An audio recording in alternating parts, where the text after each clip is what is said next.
Hey guys, welcome and welcome back to my channel. If you're new here, my name is Kuoma, and today's video is going to be a Kuoma Chats. Kuoma Chats is going to be a new series on my channel. I'm basically going to be chatting with you guys about a bunch of different things, current events, hot topics, things I just want to talk about. It could be anything, and this series might evolve into something else in the future. I'm not sure, like the name might change or like the content of what I'm doing might change. I'm not sure, but for now this is the series. And yeah, if you're interested in how I got this wig to look like this, and yes, it is a wig, I will have the video linked up here, down there, somewhere, and let's start. So the first hot topic I want to talk about is this thing I saw on Facebook or Instagram. I saw it on one of them, and it said, it's basically Kaylab. I think that's King Von's sister or whatever, but she said something like this: if I gotta go 50-50 with a man, I'm cheating on you. I know all of these opinions are going to be unsolicited, like literally nobody asked, and that's why it's on my channel, because I could do whatever the I want on my channel. My personal opinion is, I feel like this whole 50-50, 70-30, 80-20 conversation makes no sense, because when you're really living that life, or like living in real life, it's never, it doesn't matter. Like it literally doesn't matter, especially if it's like situational. Like everybody's situation is different. She's saying 50-50 is bad for her. I'm pretty sure there's a million other people that say that same thing and live perfectly fine with their partner, and I'm pretty sure there's a million other people that do 70-30, 80-20, or whatever it is, and they're fine. Saying I'm gonna cheat on you for doing 50-50 is crazy, when you could just go find the person that does 50-50. I mean, that does not do the 50-50. When you're in a relationship, or if you're in a marriage or whatever, life is about compromise. Like, it's for better or worse, and a lot of times in people's situations or in people's lives, situations change. Money gets tight, money grows, like it really changes. Like you never know, you might have not been the breadwinner in the dynamic, and then you got a new job and now you're making 5 times what you was making before, and now you're the breadwinner in your relationship. Honestly, if that was me, I probably would take the greater load as well, just because it makes the most sense. Like, I make way more than you. Why should you be paying way more than me for living expenses? You know, that makes no sense to me. I think logically, I feel like that's a logical way of thinking. A lot of other people just want to like stay in the olden ways of how life used to be. Back in the days, men used to be the providers and have to provide for their family and whatever it was. But times is changing. Times is not like how it was 50 years ago. Like, people are getting into way more like complex type jobs, or jobs that are like paying way more, especially women, because you know, back then women didn't really have to work, or not even have to work. I don't even think they could work unless you was like educated. I'm not sure, don't quote me, but men used to be the breadwinners and have to provide for their families, and that's probably what you're used to seeing with how you grew up too. Your dad probably did that as well. But it's like, times is changing. I feel like with the times, you have to get with the times. I just feel like that 50-50 shit makes no sense. Like, just find who you want to deal with and find who makes the most sense with you. You should know before you move in with someone the split that you guys are going to be doing, so it doesn't make sense to go out and cheat on them. Like, I don't even understand that. Just leave. Just leave. But I honestly just feel like that type of conversation is very situational to who you're with. Like, very situational, because I could be going 50-50 with one nigga, and then another nigga, he could be paying all the bills. So it's like, it's very situational. Stop applying your situation to other people's situations, because it's not going to apply. It's not going to fit at all. So yeah. Next topic I want to talk about is this Kekepalmer situation. So Kekepalmer posted on her Twitter and was like, I just saw a few comments of people saying I was ugly because I wasn't wearing any makeup, and I really want y'all to get the help y'all need, because makeup isn't real. I'm beautiful in real life because who I am, not what I look like. And I just wanted to talk about that really quick, because I'm really getting sick and tired of people trying to comfort other people and trying to comfort their looks and stuff, like as if beauty isn't subjective. Like, beauty is subjective, not objective. Objective are facts, measurable. Objectives are facts. Subjectives is what people say, and opinions. Beauty is in the eye of the beholder, and I've always said this. Beauty is in the eye of the beholder. Yes, everyone is supposed to feel like they are beautiful inside and out. Yes, I do believe that, because it's like, why the fuck would you not be thinking that? I just don't understand when people go on social media and be like, oh, that person's ugly as fuck. Like, that person's ugly as fuck. Like, what are you really saying right now? Like, because I could probably find 100 people right now that will call you ugly, even though you're considered beautiful or cute or whatever it is. Like, beauty is subjective. So you coming at other people on social media talking about, oh, this person is ugly, this person is ugly, like, that just doesn't make any sense to me. Like, why are you being so mean?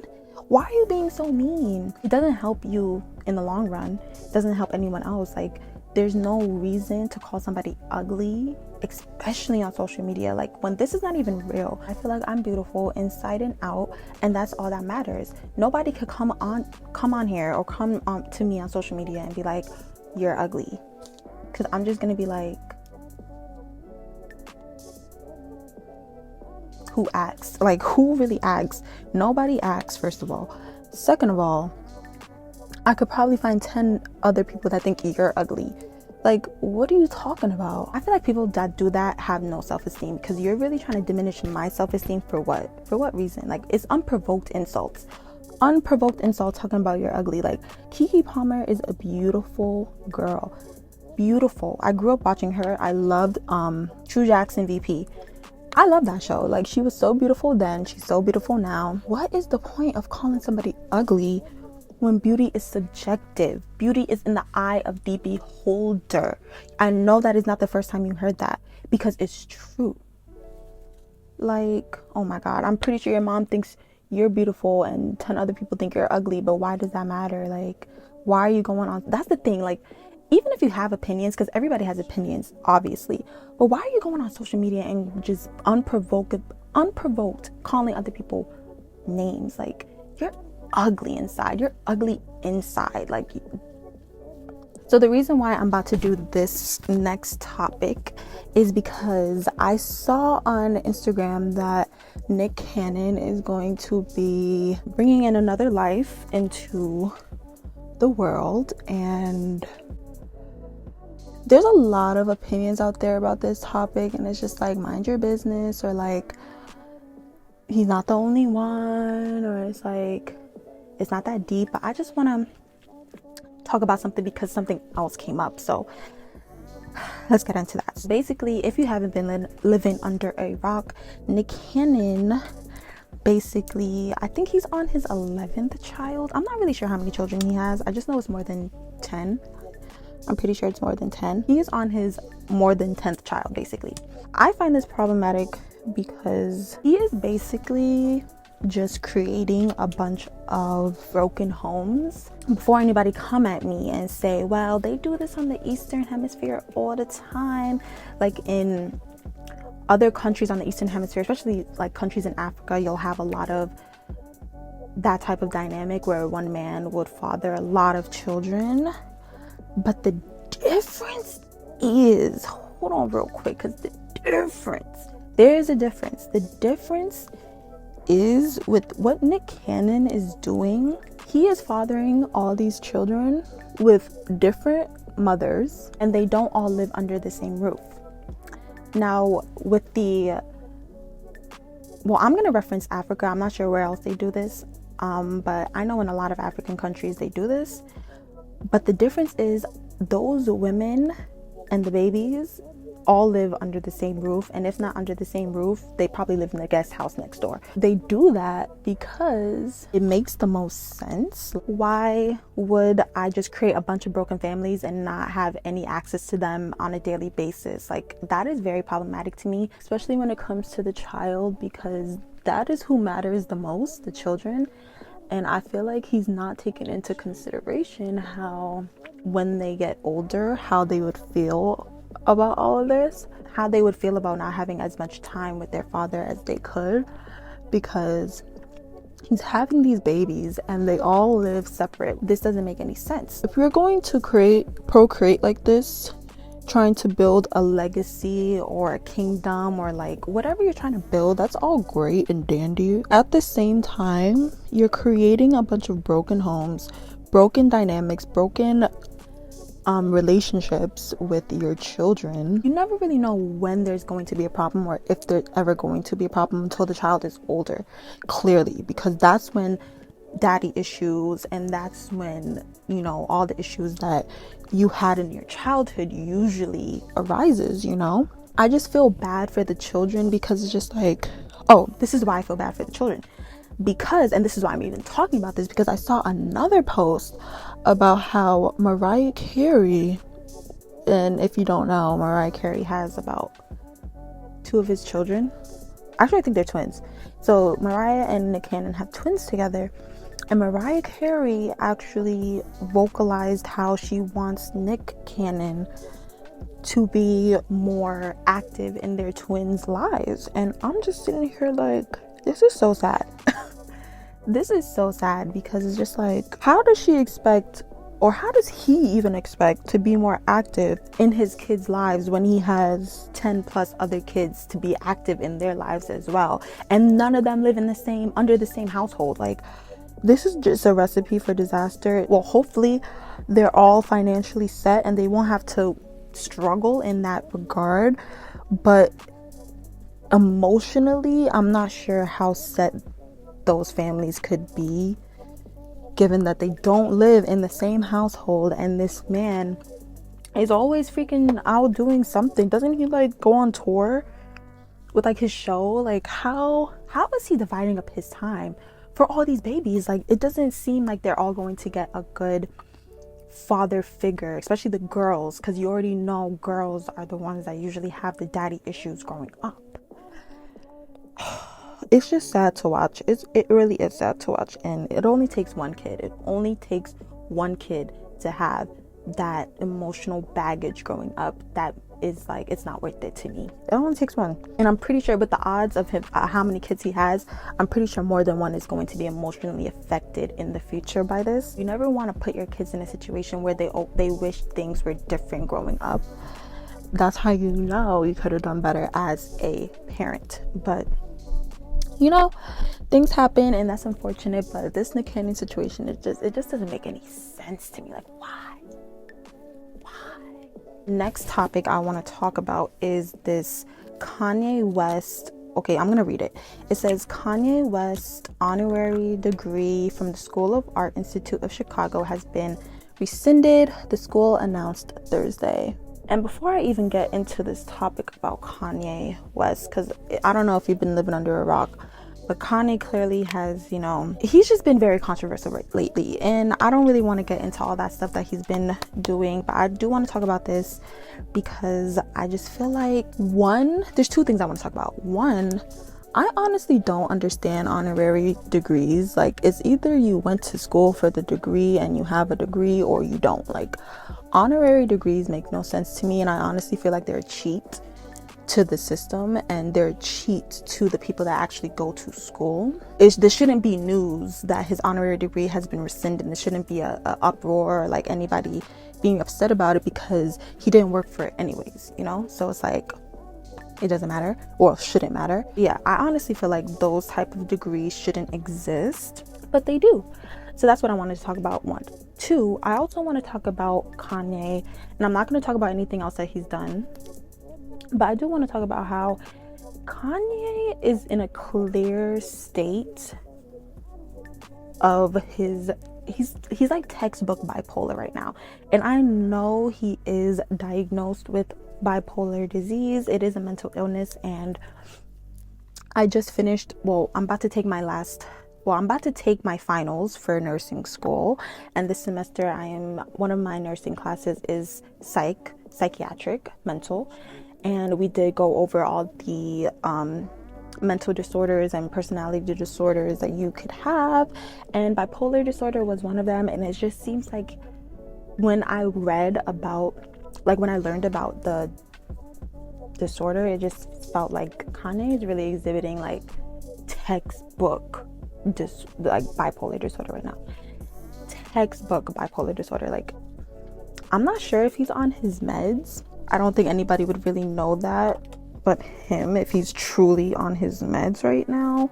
It doesn't seem like he's on his meds, just because of how erratic a lot of his statements has been in the press lately. He doesn't seem like it, but it's just sad to watch him be like this, because people that are off their meds need help. Like, they need help. It's not something that should be entertainment. It's not something that should be laughed at. I personally feel like he's not crazy. Like, I don't like using that word, especially when it comes to mental health, but a lot of people want to label him as crazy because of the things he says. I honestly don't think he's crazy. A lot of the times when Kanye speaks, he's articulate. He knows what he's talking about. He says things that make sense. It's only those times that he literally throws in those things that you're just like, oh, gag. Like, you know, for the most part, he makes sense. So I don't like calling him crazy. I just feel like he's off his rocker. Like, there's something off. And I feel like if he gets on his rocker, his message will be so much better received by the people. Because the problem right now is that he's sending a message that I feel like it's an important message, but it's not being received, at least not by everyone, because of how it's being sent. And I feel like he could fix that if he just went back on his meds. If he's off, even if he's on his meds and he's acting like that, something needs to change. The delivery needs to change. But yeah, that's all I could really say about that. So the next topic I'm going to be talking about is something that Summerwalker said recently. So she basically went onto her Instagram and she said, I done been called strong like 5 times this week. Everyone always calling me strong, even when I'm not pregnant. LOL. I don't like that for me. One day I'll be viewed in my soft era. And I felt like this was really important to talk about right now. My makeup is actually coming out really nice. Period.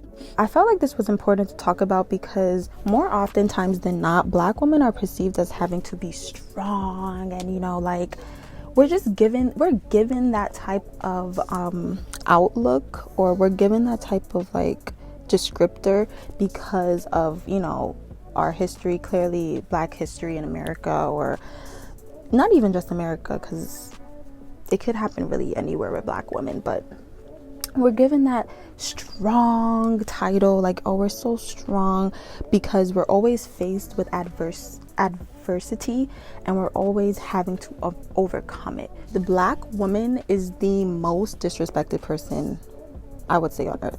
The Black woman. So clearly the people that run this world are white men, and then after white men there's white women, after white women Black men, and then after Black men there's Black women. And I recently had to write a paper in my philosophy. I'm taking philosophy and gender and philosophy right now, and I had to write a paper about oppression and different forms of oppression. And when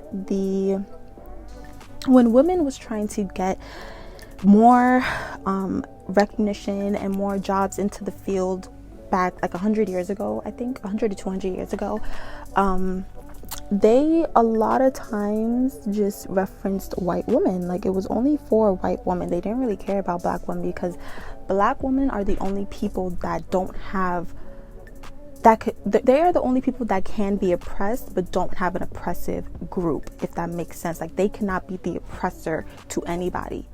But like I said, white men could oppress white women, Black men, and Black women. White women are oppressed by white men, but they could also oppress Black men and Black women. Black men are oppressed by white men and women, but they also oppress Black women. But Black women are oppressed by all 3 of those groups, and they don't have anyone to oppress. I'm not saying that they should, but I'm just saying, like, there's no one there. So we have a very unique struggle, and we have a very unique way of having to go about life, because it's always going to be against us. Everything is always going to be against us. It's always going to be hardest for us, and we always have to be strong. And I just feel like I hate that. I don't want to be always looked at as a strong woman. There's nothing wrong with that, you know, but I just don't want to, like, why are we just generalized like that? I never really hear the phrase a strong white woman. Why is that? You know, because they don't really have to go through as many hardships as we do, and it's sad. But you know what? That's the life we live in, and I don't want to say it is what it is, because I don't want it to stay that way. And you know, your situation is only how you let it be. But it's like the oppression that we are in, us Black people, is not something that we can get over overnight. And especially with how our society is today, I don't see it even getting past where it should be in my lifetime.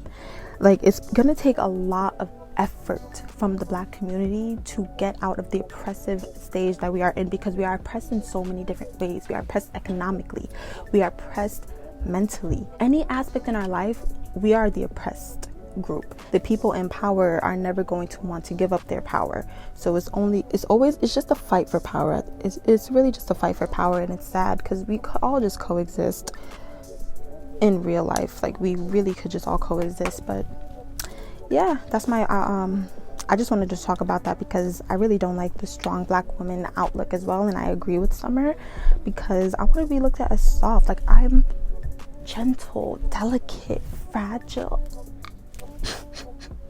Okay, so the next topic I want to talk about, it says, if he wants to, he will. And I just want to talk about this real quick, because I feel like a lot of people are misconstrued with this topic. Like, they feel like, okay, so let me just get into it. So basically, they're saying if he wants to, he will, meaning you don't have to really ask for what you want.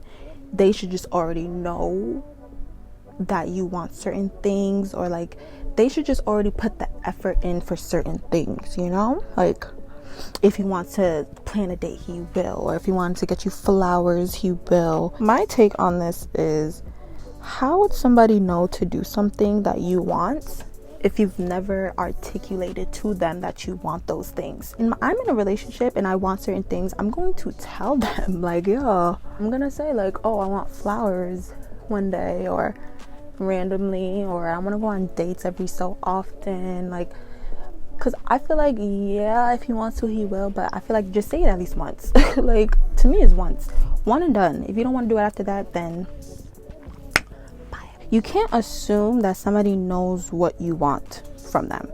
You have to say it. I think a lot of people's arguments are, I don't want to seem like a gold digger, or I don't want to seem like I'm only here for his money. Like, it's not even like that. Like, it's literally just saying what you want. And if they can't provide what you want, do what you do with that, you know? Like, it is that simple. Sometimes people just don't know. People can't read your mind. And that's what the problem is. A lot of people think that other people should just be able to read your mind. It doesn't work like that. That's why it's called communication. You're supposed to communicate what you want. If you don't, you're not going to get it, period. So if he wants to, he will. Yeah, certain, I guess. But at the same time, if you want it, you will communicate with him that you want it. So yeah, let me just put some blush on. This blush, by the way, I'm in love with this blush. This is the Juvia's Place Blushed Ruby Volume 5. I think I'm gonna go with the hot pink.